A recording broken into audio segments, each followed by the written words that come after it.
3, 2, 1. Welcome to the David the Dog Trainer Podcast, episode 119. Back on our regularly scheduled programming. Yeah. Josh, what is good?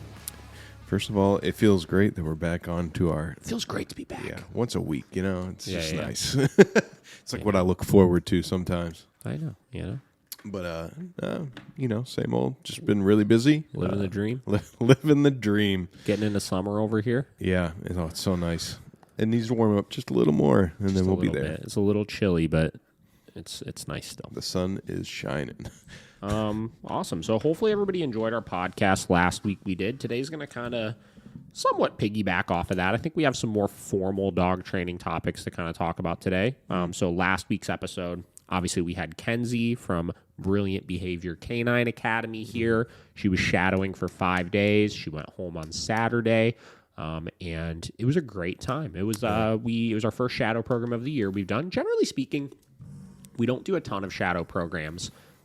It's advertised on our website. It's an option for people, but I don't really push it very much. It's a big time commitment for me because when people come in, if they're paying me to learn from me, I really, really, really want to make sure they're getting their money's worth. So I, last week, booked up my schedule. I made sure there was plenty of lessons for her to sit on, a good variety of things to see. I made sure that, in between the lessons, all that kind of stuff, we had plenty of time to sit down and go over things. And I really try to let the shadow student control where the week goes. Mm-hmm.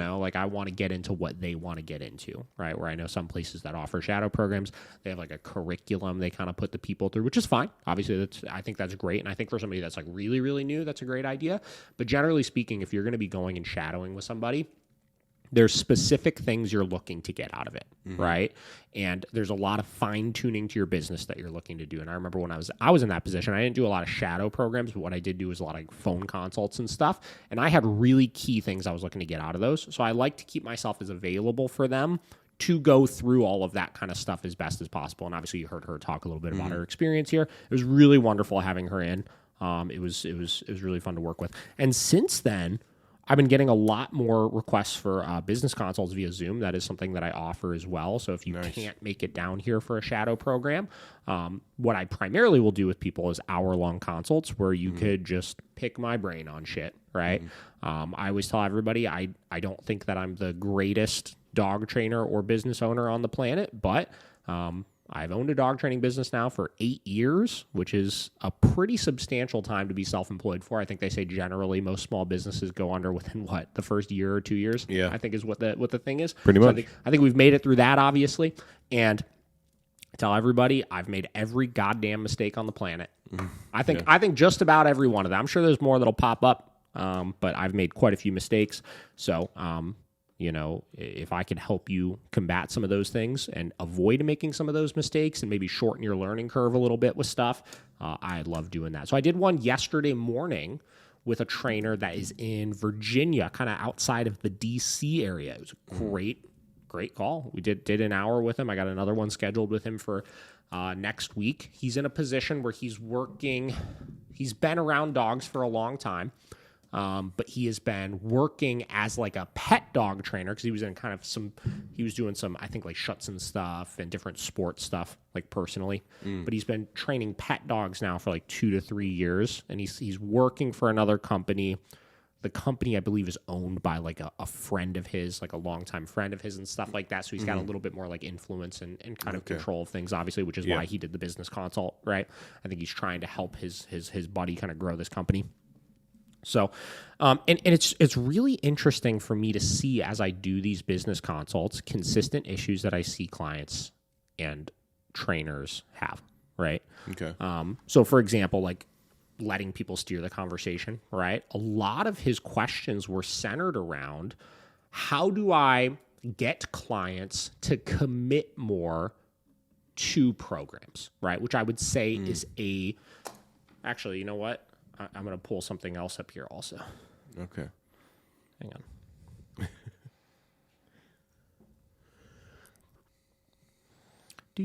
Elevator music. We got elevator music. Yeah, it was nice to have Mackenzie on here too.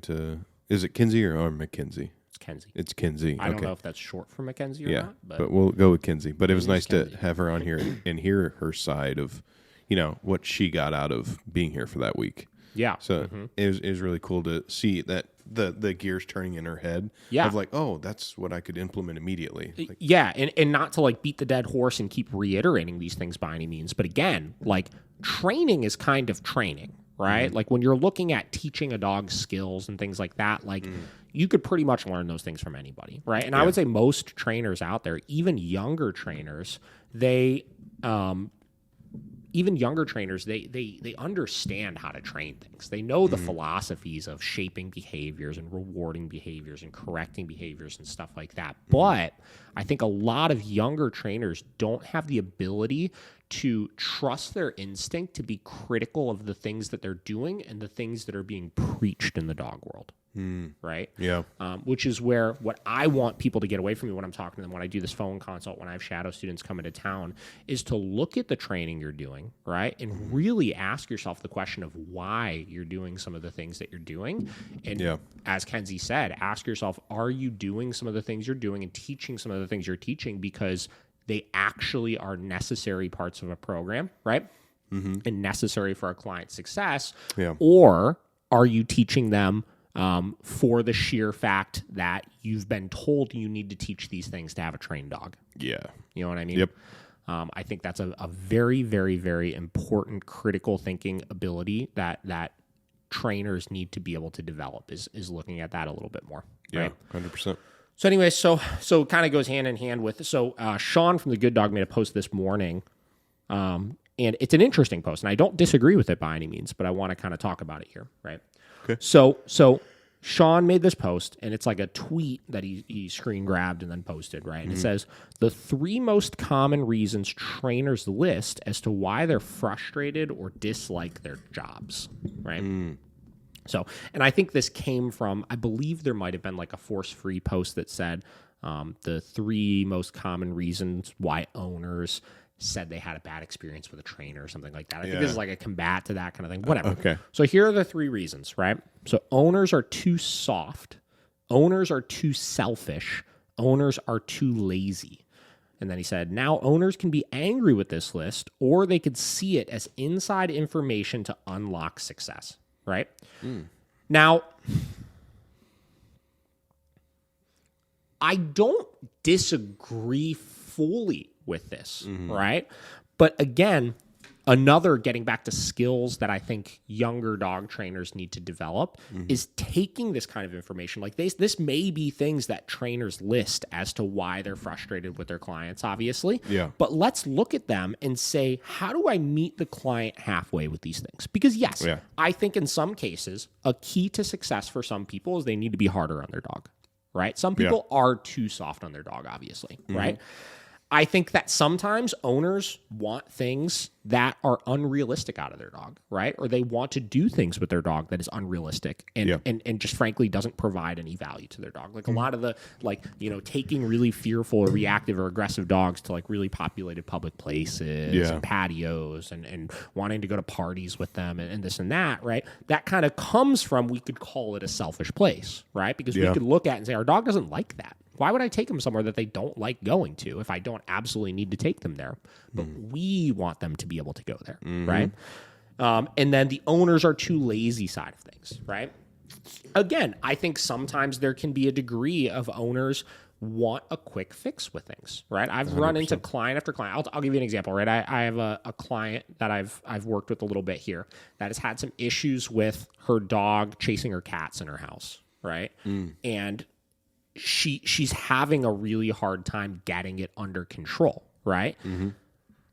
And I'm getting the question from this client, or I've gotten this question from this client a decent amount of times of, can I just send my dog to a board and train to have the prey drive worked through, right? And that mentality is coming from this place of like, I either don't want to do the work or I'm not capable of doing the work to get past this issue. So you just do it. Right. Yeah. So I do think in some cases, right, owners aren't stepping up to the plate enough to be able to work through things in the way that they need to work through things. True. Right. But Now let me present the flip side of things, where I get to like meeting people halfway with this and kind of getting yourself out of the state of mind. Because anytime you start going finger pointing, you're not having success because you're too soft. You're not having success because you're too selfish. You're not having success because you're too lazy, right? What happens is, one, you become resentful of people, right? True. And two, your ability to coach them through those types of things just goes out the window, right? Because you're saying, this is a problem with you. You've got to fix this problem, right? There's nothing I could do to help you unless you could fix these problems, right? Yeah. But if you look at our job as dog trainers, I always tell everybody, like, we're dog trainers, but we're also therapists. We're also life coaches. We're also strategic analysts we're coaches that could roll the footage of the things people have done wrong and point out the mistakes. And we're this and we're that and we're this and we're that. We provide so many different services to our clients, and if we want to truly be successful with them, we've got to understand that and master those types of things, right? So let's look at these three things, right? So thing number one, owners are too soft. Now, what things might I be doing or not doing that put owners in a position where they stay too soft on their dog, right? One is educating people on what does being more firm on your dog mean. Right? Sometimes people just think being more firm on your dog is just yelling at them more, or channeling the dog voice and telling them, sit, no, this, that, right? Yeah. Some owners think that it just means zapping their dog into oblivion with the e-collar, which, what the fuck, why would they want to do that? Yeah. Right? Yeah. Some owners think it means restricting freedoms. Like, I did a phone consult with somebody the other day who's living at home with their mom and a couple siblings and stuff, and they're having some issues with their dog acting out towards other dogs in the house and I think the siblings in the house and things like that, right? And one of the things she told me is, she said, I started noticing this stuff, so I immediately stopped letting the dog up on the furniture and doesn't sleep in the bed anymore. He sleeps in the crate now and this and that. And some people think being more firm on your dog is just restricting freedoms like that, right? Yeah. Which obviously we know doesn't really have a direct correlation to those types of things. Like, I think the age-old saying of like, don't let your dog on the couch, right? Or don't let your dog sleep in the bed and stuff like that. Though there are some situations that's an important thing to do, like if your dog were guarding the bed, right? Or guarding the couch or any of those types of things, nixing that privilege could be beneficial. But just restricting those privileges because your dog is being too reactive on a walk, right? Or because they're being uncontrollable when guests come over the house or any of those type of things, right?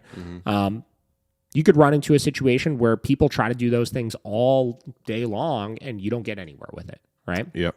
So some people think being more firm on your dog is that, right? So helping to educate them on what does being more firm on your dog mean, where do you need to do it, and why is it so important to do it? And how does it mean that you're not it's not like you're mad at your dog, or you're not like you're having or giving them a hard time about stuff or anything like that. It just means that you're communicating something more clear and you're being more motivating about the consequences you're providing, right?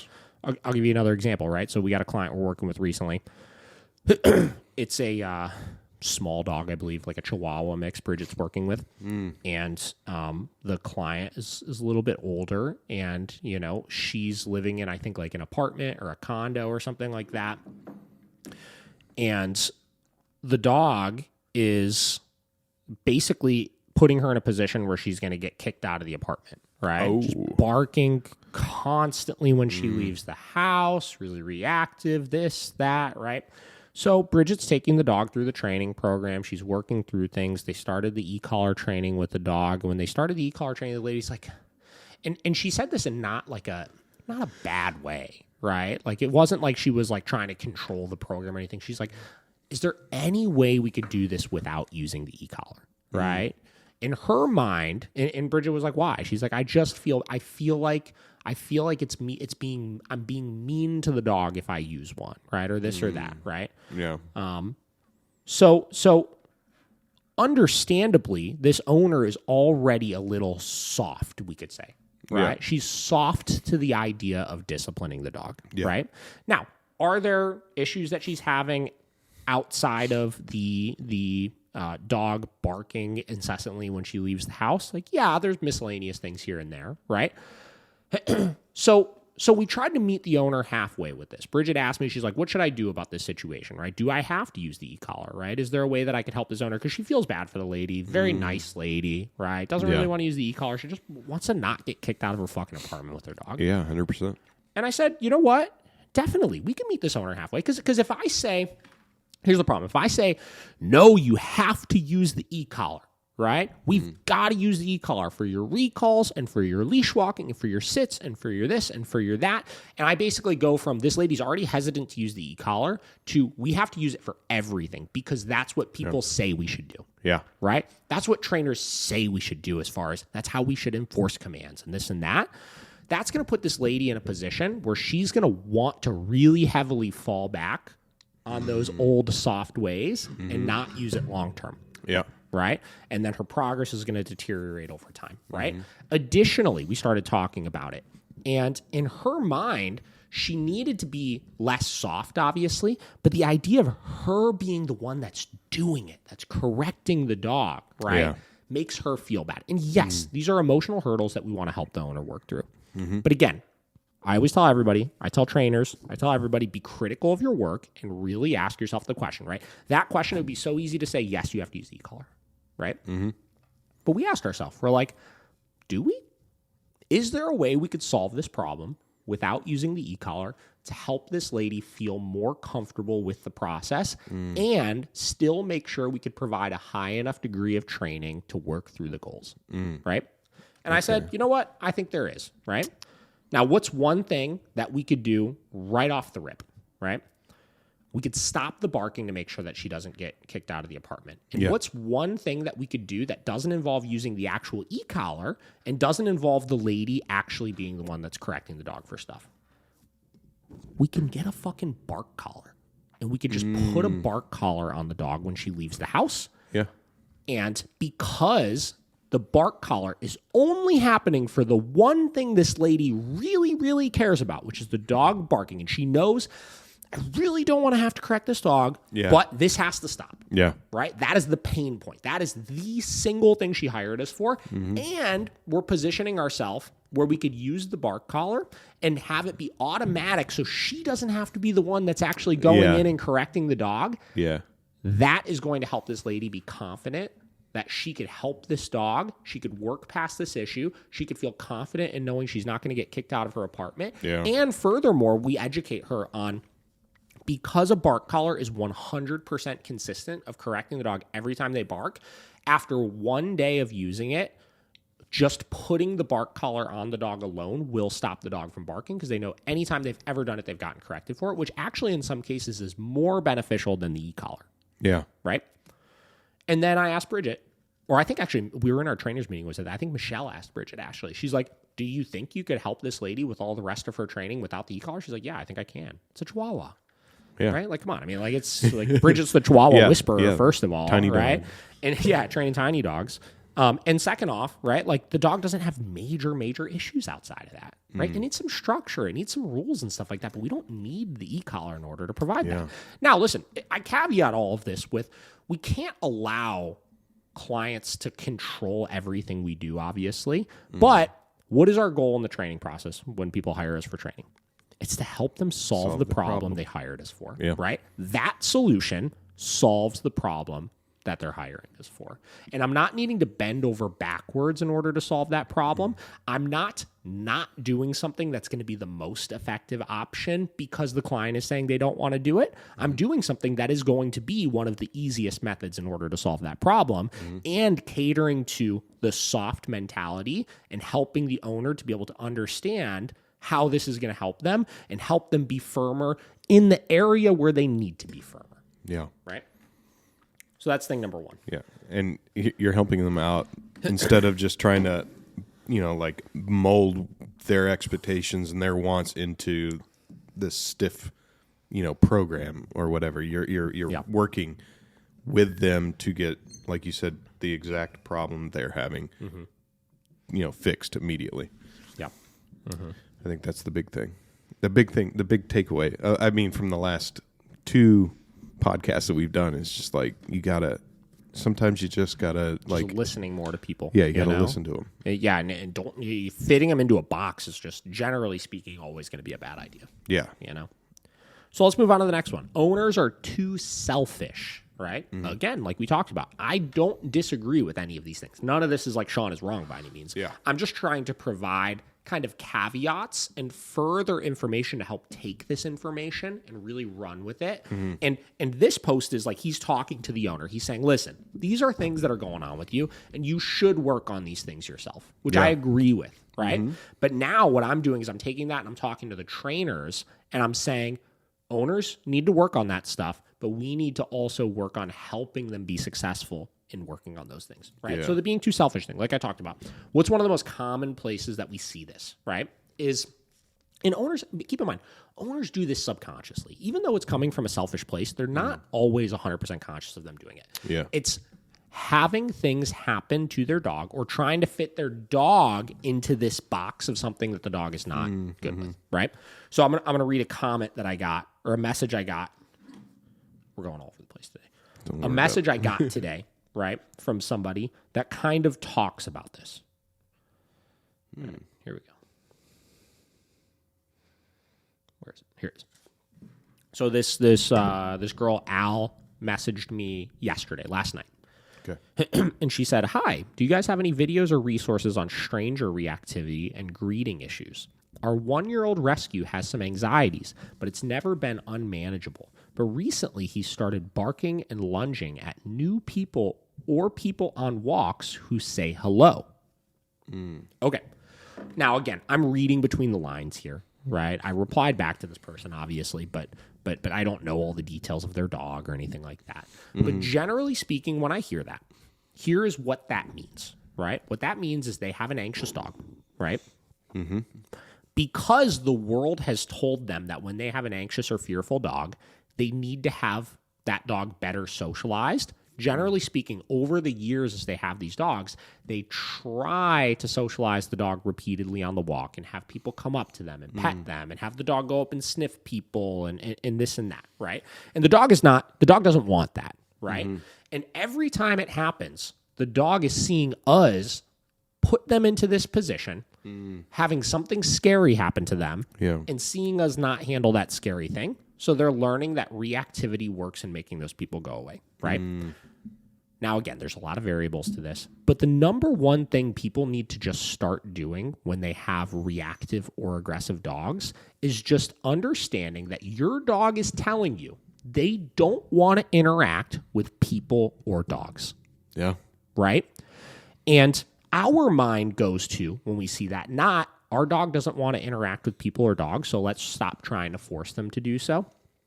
Our mind goes to, we need to fix the problem of our dog not wanting to interact with other dogs or other people. Yeah. And that is a flawed mentality because, and again, caveats here, a lot of different directions this can go in, right? Because I do agree that we should work on increasing our dog's threshold to things, but generally speaking, that comes from two things. One, understanding, accepting that the dog doesn't want to interact with people or dogs anymore, right? And two, once we eliminate people and dogs trying to interact with our dog all the time, holding the dog to a higher standard and telling them you can't just be outwardly aggressive and reactive towards people that are leaving you alone, right? Yep.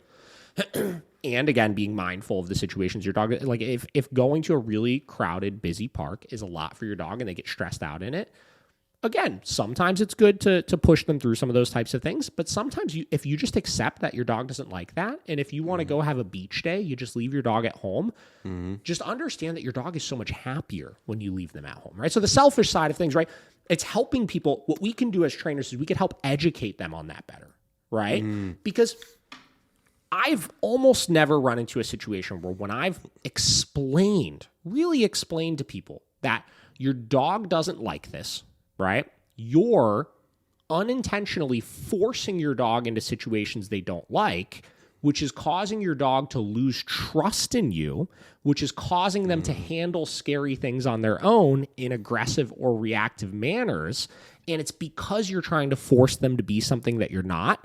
The second clients, and on top of that, that you're taking your dog to these places, one, because you want to take your dog there, but two, because you think you need to be providing this to your dog, right? That they need this engagement and this mental stimulation and all these types of things by going to all these different places, right? When your dog is just so much happier just staying at home. Yeah. So much happier. You are providing a better life by not taking them to those places in some cases. Yeah. And when you explain that to people and you really just step back and you don't like blame them, like you're messing up your dog by doing this, and you just educate them like this is what your dog really needs from you. I've almost never run into situations where people have combated me on that. Yeah. Because people love their dogs and people want to provide what their dog needs in order to thrive. And the second you help them understand what their dog needs in order to thrive, and especially when that involves doing less, Yeah. in a lot of cases, that helps you out so much. Yeah. Right? So from the selfish side of things, right? Again, yes, we need to work on that a little bit, right? But we also need to do a better job of educating people on that. And some of that can come down to explaining the training process more and reframing people's mind from fixing the dog to understanding the dog, which is something I talk about so much. Training isn't about fixing a dog. It's about teaching a set of skills and a set of behaviors and communication system and teaching people what the dog needs from you, meaning what situations to put them in, what situations not to put them in, how to increase their threshold to things in a way that the dog is actually going to thrive in. Yep. Right? Yeah, instead of doubling down on trying to take them out and socialize. Yeah, because in a lot of cases, when you have dogs that are like really reactive or fearful, you triple down on putting them in those situations. Yeah, like, oh, we're going to work through this, 100%, right? It's funny. I did a session the other day. I can't remember if I talked about this on the last podcast or not, but I'm going to talk about it again. Okay. No, I wouldn't have, because this was after Kenzie left. Right? Okay. I was talking about this dog with her, but we didn't okay. talk about this. Okay. So I went and did a follow-up lesson with this dog, Tarzan, which I've talked about a couple times on this podcast, because he was one of the dogs that we discussed that was on gazillions of like 100 milligrams of medication and whatever. Yep. Couldn't have people come over the house and this and that, right? And listen, like Tarzan likes me, but like Tarzan doesn't like people in his house. Right? Regardless of if it's somebody he likes or doesn't like, right? And I've done maybe like 4 in-home lessons or so. They live like around the corner from the facility. And each one of them, he did great. We put him in his bed, and he just stayed in his bed the whole freaking time I was there, right? And then we talked for a little bit, and then they released him, put his leash on, we took him out, took him for a walk, right? And that was like our routine the first 4 times that I came over. Yeah. The 5th time, I think it was the 5th time, whatever. I went over there. This was just a couple days ago, right? And he was on his bed, and he held it, and he did fine, and he does great with that. Super neutral, right? He doesn't want people fucking with him, right? He just wants to be left alone over there on his bed, right? And as we put him there and just left him there, it went from session 1, him freaking out while he was on the bed, to session 2, kind of freaking out, to session 3, which was like a little whimpering and whining and stuff, to session 4, he was calm, to session 5, he was on his bed, totally calm, and then they released him out to take him for the walk, and when they released him, he came running over to me, dude, like tail fucking wet, like so excited to see me, because we worked at his pace, right? Those first 4 times, he said, this is a lot right now. I'm trying to do my best over here, hanging out, right? He was socializing, right? He was seeing, smelling, hearing me, right? But it was just a lot for me. He's like, people are in my house. I'm uncomfortable with it. So I'm just going to stay over here. And because nobody messed with him, that's what he needed to thrive, right? Yeah. To that last time, because we worked at his pace and we had no expectation of him loving me in the house by any means, what wound up happening is exactly what we wanted. Yeah. He, on his terms, at his pace, started to enjoy my company. And he came running over to me. And I'm like on the ground with him, rubbing him up and hanging out with him. He was just loving it. And literally, I looked at his owners' faces, and they were just sitting there, and they were like, wow. Like, that's, I think they literally said, that's new. Like, we've never seen him be like that towards somebody coming in the house before. Yeah. Right? And it was so cool, because that was that point where we were able to sit back and talk and be like, that's just what your dog needed. You know what I mean? He just needed to be left the fuck alone, right? And he needed to not be forced to interact with people because we thought that he needed to interact with people. And because I helped coach them through that, and they understood and were just okay with him just being on his bed when people came over the house. Yeah. As time went on, as the months went on, right? He started to actually like people being over the house. And that's what I did with Vinny. I tell people all the time, right? Vinny was sketched out by new people initially. He was a little weirdo. He was scared of them and grumbling and growling and stuff like that. And for months when I had him, nobody messed with him. He would sit on his bed in the fucking corner of the room when people came over, and that was just it. And I had no expectation of ever releasing him. And now he is so good when people come over the house because we just worked at his pace. Worked at his pace with no expectation because I knew what he didn't like. And I was like, if you just hang out on the bed the whole time people are over forever for the end of time, whatever. It's not like we're having people come over 20 times a week, you know? Like once a week if you sit on your bed for 3 hours. Like it's not a problem. Yeah. Right? So that was so cool. And that kind of goes hand in hand with educating people on how this stuff works and spending more time on it, right? There's a difference between, I think a lot of trainers, especially ones that have been in this industry for a while, right? They kind of start getting jaded and they give people their spiel, right? They give the people their spiel of like people say, well, how do I socialize them when people come over the house? And you just say, well, just don't. Just keep them on the bed in the corner. And that's it. Yeah. Right? And like, what confidence does that allude to anybody, right? What like understanding does that give everybody on like why you're doing that and why it's so important and why your dog doesn't like it and why that's actually beneficial for your dog to do it and all that kind of stuff. You know what I mean? Like you just gotta spend more time coaching people on that. And I think a lot of people are missing the mark on that because they're too hung up on the training side of things. True. They're not hung up enough on the educating the owner side of things. Right? 100%. So that's the selfish. That's the selfish side, right? All right, what's the next one? Let's see. And then the last one. This is the biggest one. The owners are too lazy side of things. Again, I don't disagree with Sean by any means, right? I think that he is correct to an extent that sometimes people just don't put in the work, right?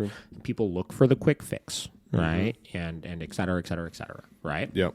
But let's zoom it back a little bit here. If somebody is paying you a large sum of money to help them with something, they have a thing they really care about, right? And instead of taking a 9-year-long approach of you've got to do all these different things and you got to work on all these different commands all the time and you got to spend hours of time every day training your dog and all of this, right? Which is where people get to the people are being lazy about it and hold them to this unrealistic standard of expectations of things they need to do long-term in order to keep this dog successful. You will never be truly successful with your clients, right? Yeah. You need to be able to look at the situation and ask yourself the question of what is the easiest possible way that I could help this person achieve their results? Right? And maybe that's coming from owners are being too lazy, but I'm going to meet them halfway. You're going to have to do some work. There's nothing that we're going to do that's going to involve you doing nothing, right? You're going to have to be consistent. But if I can make it as easy as possible for you and as digestible as possible for you, when you actually go to do that stuff, you're going to stay consistent about it because you're going to see rapid results. And I think this is getting back to like a force-free conversation and stuff. This is where force-free training doesn't work, is because inherently people are lazy. Yeah. Right? People don't want to have to do tons of work with stuff. Right? So the more you complicate it and the more you get into the conversation of like, oh, well, force-free is possible, but it just takes longer. Yeah. And it's harder to do. And this and that and this and that. People are definitely not going to do all those types of things. Never. Right? So that's kind of the overall topic here that I wanted to get over. Is I saw that message that I got last night. I thought all this kind of went hand in hand as far as breaking down like, and it also goes hand in hand with, again, the trainer consult side of things and the things I commonly talk to trainers about, which is these concerns that people have. And this is what I educate them on is let's take a little bit of responsibility ourselves, right? And see, how can I help them even further to overcome those 3 hurdles that we generally will see with them? Yeah. You make a really, really good point with that is if someone is spending, usually I guess you would see it in a board and train, but 3, 4, 5, whatever thousands of dollars to get a dog trained, like they obviously care a lot about that dog. Where the perception is wrong is they're thinking, oh, I send it to a board and train and it's going to be magically fixed. So where the problem is not really the person. It's not you communicating like, the dog's trained, but then you still got to keep up with it and all this. Like it's your responsibility to make sure you translate that to the owner. Like, yeah, the dog's trained, but it doesn't mean anything if you're not going to. And being ready to like repeatedly communicate that to the owner. Yeah. Right. Understanding that the psyche of somebody signing up for a board and train is that regardless of what you tell them. Right. And the first time they do start experiencing hurdles, like you may communicate to them like it's not a quick fix, it's going to take some work, right? And it might take a lot of work. And the problem is by saying it might take some work or it might take a lot of work, that also is a subjective term. Yeah. What is a lot of work? Really? Right? Yeah. What are hurdles that I might possibly experience once going home? And you could even get into specifics of those things with owners, but until they actually experience it, they might have a different expectation of those expectations that you already set. Yeah. You know what I mean? No, that's and then true. they start realizing it's harder than they thought it was going to be. And then you have to recalibrate again. Right? Yeah. So being prepared for those types of things, and that's where like the human therapist side of things kind of comes into play, right? Is you have to be good at being able to calmly work owners down from different hurdles or frustrations they're going to experience along the way. Yeah. 100%.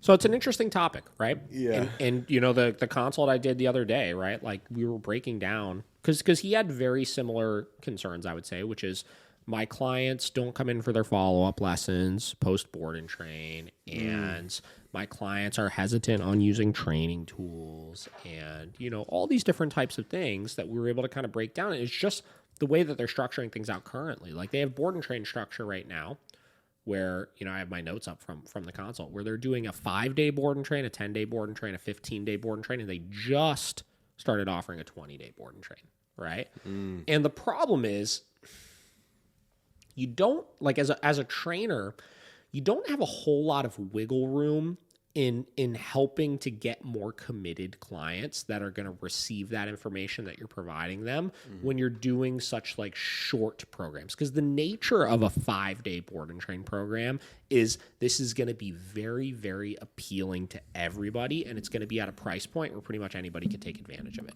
Yeah. Right? So you don't really get that like emotional commitment from people in something that short. Yeah. You know what I mean? Where unfortunately, like when you're a younger trainer, you're developing your name for yourself or anything like that, you kind of got to take what you get, you know, and you're going to experience a lot more hurdles like that. But, you know, as you build like brand and you build trust with your clients and you build a reputation and stuff like that, you could be more selective of things, which definitely helps with a lot of that stuff. Yeah. You know, 100%. So I don't know. I thought that was a pretty interesting point, you know? Yeah. And, you know, getting back to like that message that I got, for example, right, from the girl about her dog that's being like reactive towards people. Like I really want to drive that point home a little bit more as far as just stop. People need to sometimes just, unless they know exactly what they're doing to keep their dog successful, less is so much more when it comes to socialization. Right? You really, like every time you have your dog try to meet another dog, right, out on the street, right, or people come up to your dog or this or that, the risk to reward of like maybe your dog will really like it, right? And maybe your dog will, you know, get all excited and stuff like that, but maybe your dog won't like it as much as you think they do. And every time that happens, you're losing trust in your dog. I want to pull up something else that kind of goes hand in hand with that. Let me pull this up real quick. All right.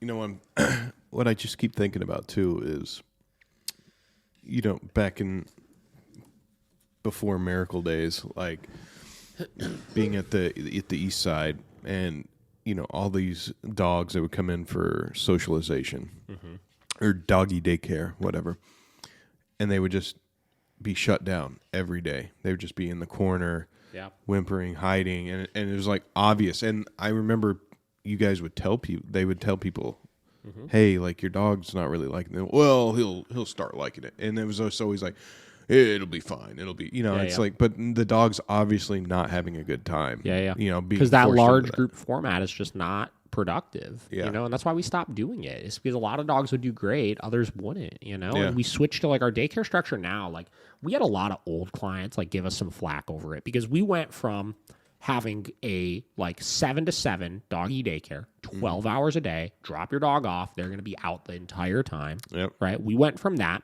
till we did a like boutique day service, right? Where you drop your dog off and your dog gets one training session a day, one walk a day, and one individualized social time per day. That will be a minimum of 30 minutes, right? Yep. And people gave us so much of a hard time over that because, like, at a minimum, your dog will get about an hour and a half worth of time out per day that they're with us, right? Which is obviously substantially less than 12 hours, right? Obviously, if your dog is more social, we'll use them in other socials and stuff, and that could get way longer, obviously. Yeah. But for the ones that just get that hour and a half or 2 hours a day, it's so much more beneficial for them. Oh, yeah. They're getting total individualized attention. The walk is 100% about them.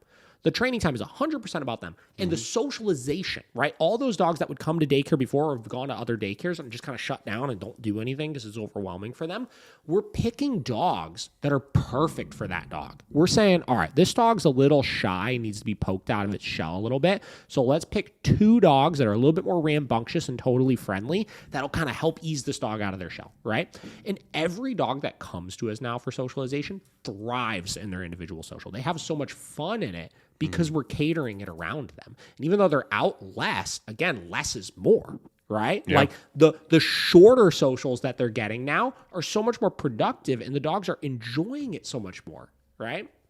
We were given a lot of flack for that initially, but it's so much more productive, and it's because people have a hard time with the less is more concept, you know, because they don't understand it, which is why we're obviously doing this to talk about it. But getting back to, you know, the greetings with other dogs, right, on leash, right? A lot of people, it's one of the biggest mistakes we see. I just want to read real quick this blog post that I made fucking forever ago. I don't even know. Well, this I posted on the Miracle Canine Training website 5 years ago, it says. Wow. It was posted 5 years ago, right? And I wrote this blog post way longer than that. I wrote this when we were still with Heights. So this I probably wrote 7+ years ago, right? Okay. So it's called Why On-Leash Greetings with Other Dogs Can Be One of the Single Biggest Mistakes You Make with Your Dog. I wrote this on like a WordPress website. Oh, I had wow. my own personal blog. Yeah. It was a WordPress blog, right? All right. So, on-leash greetings with people and dogs are the number one cause of behavioral issues on the walk. They cause reactivity, condition excitement, and put dogs in immensely uncomfortable situations. Let's break this down. First and foremost, the number one reason why we discourage on-leash greetings is due to the unnecessary social pressure that it creates for the dog. In ideal social situations between dogs or dogs and people, the dog is free to roam. If they get stressed out due to another dog or person, they could get up and walk away, giving them space and reducing the social pressure. And then piggybacking off of that, another thing, people just need to help their dogs in social situations more, right? So, like, for example, the reason why we've made posts about this, like, jokingly before, the reason why people that say, oh, dogs love me, are so toxic to dogs is because they try to interact with the dog when the dog's off leash. The dog says, not into this, and they go away, and that person pursues them. They won't leave them alone because they're like, dogs love me. You should love me right now. Right? Yeah. So we as owners, we need to be mindful of that, and we need to start checking our fucking friends and family that do that shit. Because that shit is fucking your dog up. It is. It is. Being on a leash is very restricting to most dogs. They are stuck within a 4 to 6 foot radius of you at all times and are very aware of it. This puts them in an innate position to tap into their fight or flight responses. Since they do not have the ability to flee, we see them find alternative ways to deal with the stress. You will see this in 2 major forms. The first and most common is in leash reactivity. Your dog will quickly begin realizing that barking, growling, or lunging makes other dogs or people go away before they have a chance to approach, meaning they will start proactively doing it, right? So because people have invaded their space so much and they don't want people to invade their space, what are they going to do? When that person is 7 feet away, before they even start coming up to them, they say, fuck you, don't pet me. Yeah. The other major sign that we see is your dog aggressing on the dog or person to make them go away. Next, let's take the example of a dog that is not nervous or fearful, but overly playful and social as can be. There are a few major reasons why we still discourage on-leash greetings even with these dogs, because that's the other one everybody says is, well, my dog loves dogs. They love people. They're not scared of them, so I need to let them meet other dogs on the walk. Right? The big thing we want to avoid with a social dog by eliminating on-leash greetings is conditioned excitement. Classical conditioning is a beautiful thing. Classical conditioning is making associations, right, with neutral stimulus. Except when we are accidentally creating responses to things that we don't want our dog responding to. By allowing your dog to say hi to every dog or person that they see on the walk, we are essentially telling them, get excited every time you even see a dog. This shows itself in pulling, barking, and other unwanted behaviors, making it very difficult for you to keep your dog under control. Keep in mind that these issues can go from 0 to 60 very quickly and turn from playful energy to aggressive and dangerous behavior through continuous rehearsal. So you could teach your dog to just go through the roof fucking excited when they see things. I've used this example with Vinny at the park a lot of times because I did all this Mondio ring training in fields and bite work and stuff like that. Yep. Him just seeing fields created a conditioned association of him getting jacked up through the fucking roof. We had to work on that. Yep. The last reason is more of a precaution that we take than anything. We don't know the other dog. You could have the most social dog in the world, but if your social dog says hi to another dog that doesn't like it or isn't quite as social as the owner may say, you could wind up with your dog being attacked.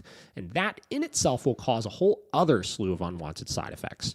You may not be concerned about this for a number of reasons, but the reality is that I see dogs every single day who have been attacked by another dog on the walk. It just isn't worth taking the chance. So again, 7 years ago or so, and still rings so fucking true. Right. So Yep. I write those things, right? And I make these posts and I talk about this stuff on the podcast to getting back to helping owners pass these things. Another thing I think Kenzie asked me, and this guy asked me that I was talking to him on the phone yesterday doing the business consult with, is how do you develop client trust, right? How do you get people to commit? Is by just over the top providing beneficial content that will help them understand what we do and how we do it. Yep. So that they could ultimately provide the things that they're going to need for the dog to be successful. Yes. 100%. That sip of coffee. That's it. What do you think, Josh? No, that was great. I mean, everything rings true to, at the end of the day, I mean, it's all about how you communicate with your owners, you know? Like, you can do anything and everything for the dog, but if you're not having a clear communication with the owner and what their expectations are and what is a reality for their dog, you know, then you're basically not helping them. Yeah. I guess that's what I get out of all of that, you know? Yeah.